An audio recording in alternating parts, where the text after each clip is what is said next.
Olivia Clarke, editor of Chicago Lawyer Magazine and the Chicago Daily Law Bulletin, and we're here today with Tina Martini and David Susler, the Inside Out columnists, and we're going to be talking about client development.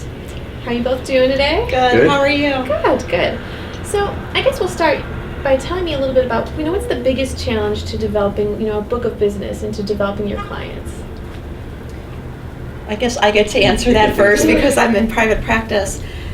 The biggest challenge, I think, is really, meeting people's easy and getting to know them is easy, but I think really when you're talking about making a client your own, one that you haven't worked with before, I think that's the biggest hurdle.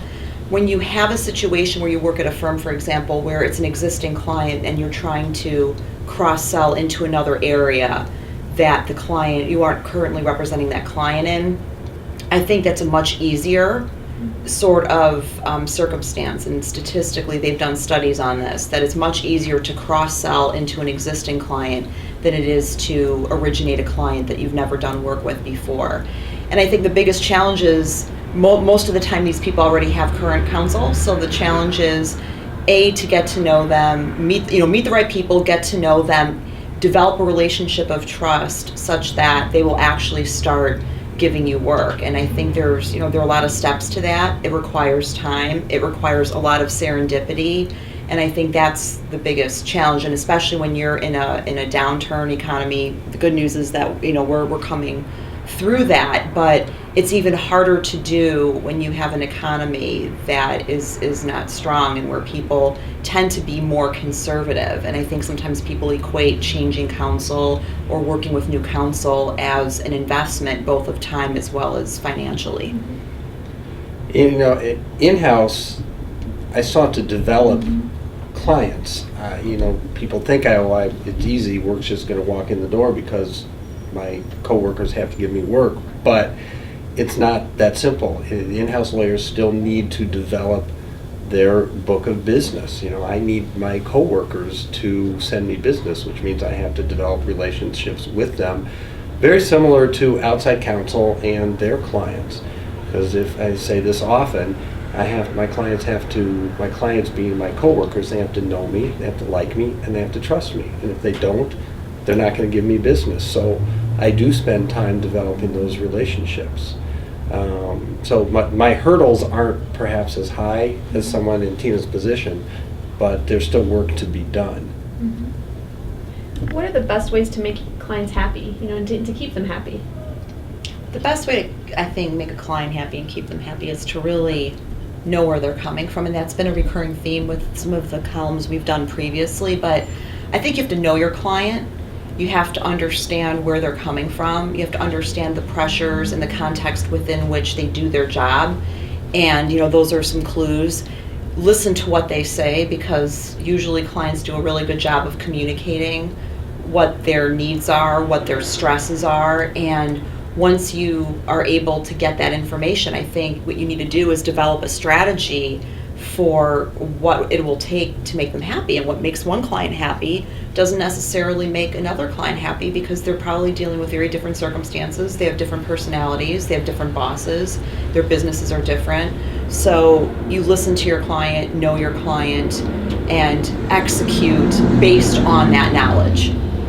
That's very well said. Are you just going to say ditto? So there.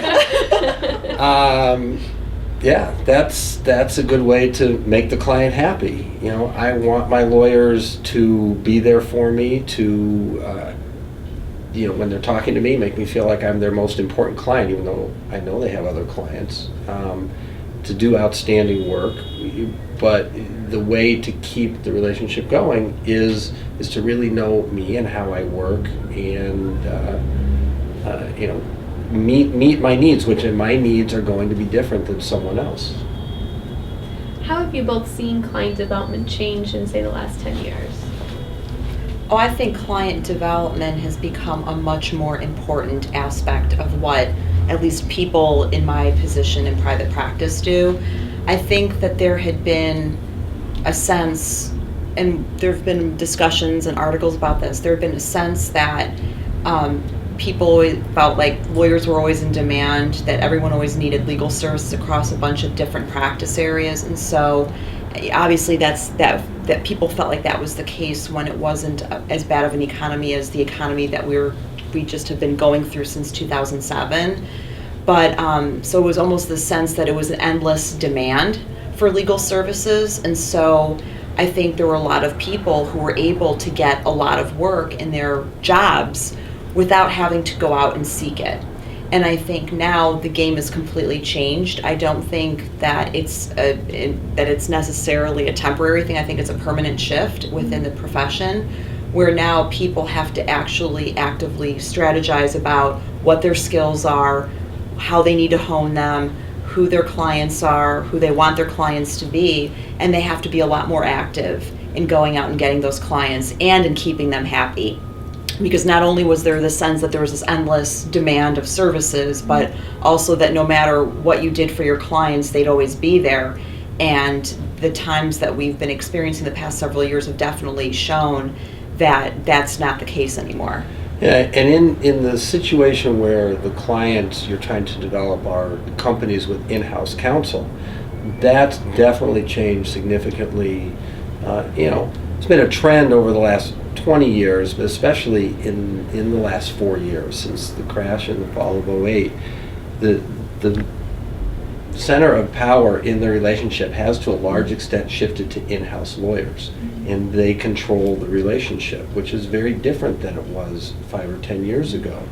So, what Tina was saying in terms of strategizing and building relationships, it's different. You have to talk to the in-house lawyers and develop a partnership and collaboration with the in-house lawyers. And because more and more work has come in-house in the last 4 years, that means there's less of it to go outside. Great. Well, thank you both very much. Thank Thank you. you. Thank you. Thank you. And thank you all for watching. Next month, we will be talking about how to be unique in this straight-laced profession. Thank you.